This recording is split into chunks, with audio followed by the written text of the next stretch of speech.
இந்த செய்தியை உங்களுக்காக வழங்குவது அருண் மசாலா. 1983 ஆண்டிலிருந்து தரத்துடன் தன்மை மாறாத அறுசுவை சமையலுக்கான அருண் மசாலா.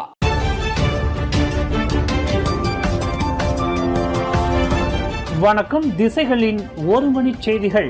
HRD காப் எந்த தவற்றையும் இழைக்கவில்லை, SPRM அறிவித்தது. மலேசிய ஊழல் தடுப்பு ஆணையத்தின் விசாரணைக்கு இலக்காக்கிய மனிதவள அமைச்சின் மனிதவள மேம்பாட்டுக் கழகமான HRD காப் எந்த தவற்றையும் இழைக்கவில்லை என்பது விசாரணையில் தெரிய வந்துள்ளது என்று அறிவிக்கப்பட்டுள்ளது. இதன் தொடர்பில் மலேசிய ஊழல் தடுப்பு ஆணையமான SPRM விசாரணையிலிருந்து HRD காப் விடுவிக்கப்படுவதாக அந்த ஆணையத்தின் அதிகாரி ஃபுவாட் சிடிட் குறிப்பிட்டார்.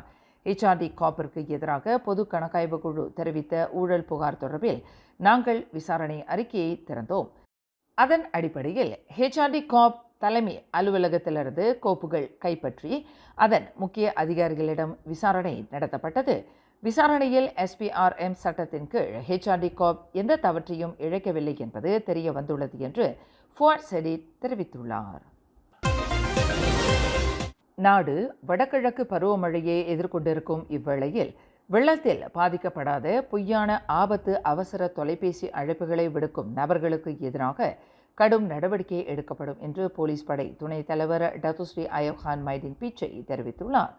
கிளந்தானில் ஏற்பட்ட வெள்ளம் தொடர்பில் பாசிர்மாஸ் போலீஸ் நிலையம் 1000க்கும் மேற்பட்ட தொலைபேசி அழைப்புகளை பெற்றுள்ளது. இதில் 114 புகார்கள் பொய்யானவையாகும் என்று அயோப் கான் குறிப்பிட்டார். பொறுப்பற்ற தரப்பினரின் இந்த போக்கு கடமையில் ஈடுபடும் அமலாக்க தரப்பினரை பெரும் சிரமத்தில் ஆழ்த்தியுள்ளதாக அவர் குறிப்பிட்டார். சேவையை வழங்குவதற்கு மற்ற இடங்களுக்கு செல்ல வேண்டிய அமலாக்க தரப்பினர் இப்புகார்களை நம்பி ஸ்தலத்திற்கு விரைந்து செல்ல வேண்டிய கட்டாயத்திற்கு ஆளாகியுள்ளனர். எனினும் இத்தகைய புகார்களில் சம்பந்தப்பட்ட இடத்தில் ஒருவரை கூட காண முடியவில்லை. இதுபோன்ற பொய் புகார்களை தொடர்ந்து அனுமதிக்க இயலாது என்பதையும் அயோப் கான் தெளிவுபடுத்தினார். அடையாளம் காணப்படக்கூடிய பொய் புகார்தாரர்கள் 50,000 வெள்ளி அபராதம் அல்லது ஓராண்டு சிறை தண்டனை விதிக்க வகை செய்யும் குற்றவியல் சட்டத்தின் கீழ் நீதிமன்றத்தில் குற்றம் சாட்டப்படுவர் என்று அயோப் கான் எச்சரித்துள்ளார்.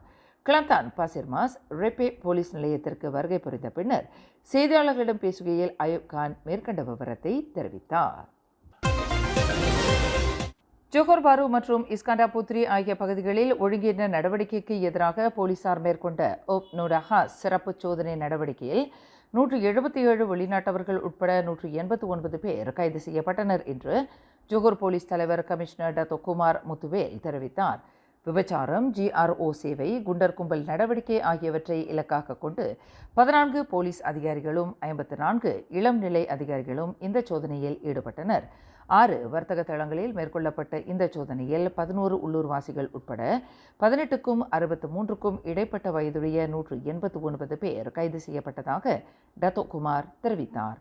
இந்த சோதனையில் 16 உள்ளூர் ஆடவர்களும் 12 வெளிநாட்டு பெண்களும் போதைப்பொருள் உட்கொண்டிருப்பது சிறுநீர் பரிசோதனையில் தெரிய வந்துள்ளது என்று டத்தோ குமார் குறிப்பிட்டார். ஜோஹர் பாரு பங்குனான் சுல்தான் இஸ்காண்டா குடிநுழைவு, சுங்கம் மற்றும் நோய் தடுப்பு சோதனை மையத்தின் தானியங்கி ஓட்டோ கேட் முறை நேற்று ஞாயிற்றுக்கிழமை மதியம் 12:30 மணிக்கு செயல் இழந்ததால் பல்லாயிரக்கணக்கான பயணிகள் பெரும் அவதிக்குள்ளாகினர். இதனால் பயணிகளின் குடிபுகல் மற்றும் குடி வெளியேற்றம் உட்பட ஜோஹர் பாருவிற்கு மக்களின் நுழைவு மற்றும் வெளியேற்றம் ஸ்தம்பித்தது. ஒரே நேரத்தில் 42 ஓட்டோகேட் நுழைவாயில்கள் செயல் இழந்ததால் மக்களின் வெளியேற்றம் மற்றும் வரவு ஆகிய நடைமுறைகளை கையாளுவதற்கு குடிநுழைவு அதிகாரிகள் கைமுறை செயலாக்கத்தை பயன்படுத்த வேண்டிய நிர்பந்தத்திற்கு ஆளாகினர். அந்த கட்டிடத்தில் உள்ள மலேயன் ரயில்வே பிரகாட்டின் ரயில் சேவைக்கான ஓட்டோகேட் நுழைவாயில்களும் செயல் இழந்தன. எந்தவொரு நுழைவாயிலின் தானியங்கி முறையும் செயல்படவில்லை என்று பாதுகாவல் பணியில் ஈடுபட்டிருந்த ஒருவர் தெரிவித்தார். இதுபோன்ற சம்பவம் இதற்கு முன்பு நடந்ததில்லை. நேற்று ஞாயிற்றுக்கிழமை இச்சம்பவம் நிகழ்ந்ததால் ஆயிரக்கணக்கான பயணிகள் பெரும் அவதிக்குள்ளாகினர். குறிப்பாக சிங்கப்பூரியர்கள் உட்பட பள்ளி விடுமுறையை கழிப்பதற்கு மலேசியாவிற்கு வந்தவர்கள் தங்களின் கடப்பிதழ் சோதனையை முடித்துக் கொள்வதற்கு பல மணி நேரம் நீண்ட வரிசையில் காத்திருக்க வேண்டிய கட்டாயத்திற்கு ஆளாகினர். எனினும் மோட்டார் சைக்கிள் ஓட்டிகள் மற்றும் கனரக வாகன ஓட்டிகளுக்கு இந்த பாதிப்பு எந்தவொரு தாக்கத்தையும் ஏற்படுத்தவில்லை என்று தெரிவிக்கப்பட்டது.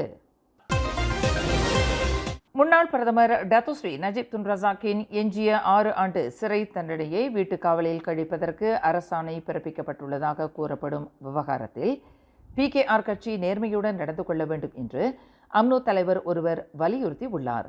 அம்னோவின் ஆதரவுடன் ஆட்சி கட்டிலில் அமர்ந்துள்ள PKR கட்சி முன்னாள் அம்னோ தலைவர் நஜீப்பின் விவகாரத்தில் நேர்மை போக்கை கையாள வேண்டும். நஜீப்பை வீட்டுக்காவலில் வைப்பதற்கு முன்னாள் மாமன்னர் அரசாணையை பிறப்பித்துள்ளாரா இல்லையா என்பது குறித்து மடானி அரசாங்கத்திற்கு தலைமையேற்றுள்ள PKR கட்சி தெளிவுபடுத்த வேண்டும் என்று அம்னோ உச்சமன்ற உறுப்பினர் டத்தோ முகமது புவாட் ஜர்காஷி கோரிக்கை விடுத்துள்ளார். நஜீப் விவகாரத்தில் நடப்பு அரசாங்கம் நேர்மையுடன் நடந்து கொள்ளவில்லை என்றால் 17 மாதங்களில் கவிழும் அபாயம் இருப்பதாக அவர் நினைவுறுத்தியுள்ளார். லங்காவி ஜலான் பந்தாய் செனாங்கில் நேற்றிரவு 8 மணியளவில் நிகழ்ந்த தீ விபத்தில் 2 உணவகங்கள் அழிந்தன. படாங் மட் சிராட் மற்றும் பெர்சியாரான் புத்ரா ஆகிய நிலையங்களிலிருந்து 2 தீயணைப்பு வண்டிகளுடன் சென்ற தீயணைப்பு வீரர்கள் சுமார் 1 மணி நேரத்தில் தீயை ஒரு கட்டுப்பாட்டிற்குள் கொண்டு வந்தனர். இத்தீ விபத்தில் ஒரு உணவகம் 100 விழுக்காடு அழிந்த வேளையில் மற்றொரு உணவகம் 90 விழுக்காடு சேதமுட்டதாக லங்காவி தீயணைப்பு மீட்பு படை இலாக்கா தலைவர் முகமது ஜம்ரி அப்துல் கானி தெரிவித்தார். ஜோஹோர் குலாய் ஜலன் சீலோங் உலு தப்ரா சாலையில் 2 வாகனங்கள் மோதிக்கொண்ட விபத்தில் 7 பேர் காயமுற்றனர். புரோட்டோன் வாஜா புரோட்டோன் பசோனா சம்பந்தப்பட்ட இந்த விபத்து கடந்த சனிக்கிழமை காலை 8:30 மணி அளவில் நிகழ்ந்ததாக குலாய் மாவட்ட போலீஸ் தலைவர் ACP தான் செங் லீ தெரிவித்தார்.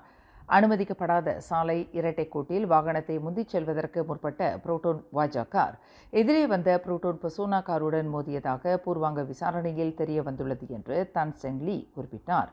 இதில் புரோட்டோன் வாஜா காரில் இருந்த 4வரும் புரோட்டோன் பசோனா காரில் இருந்த 3வரும் காயமுற்றதாக தான் செங் லீ தெரிவித்தார். இந்த செய்தியை உங்களுக்காக வழங்கியது அருண் மசாலா.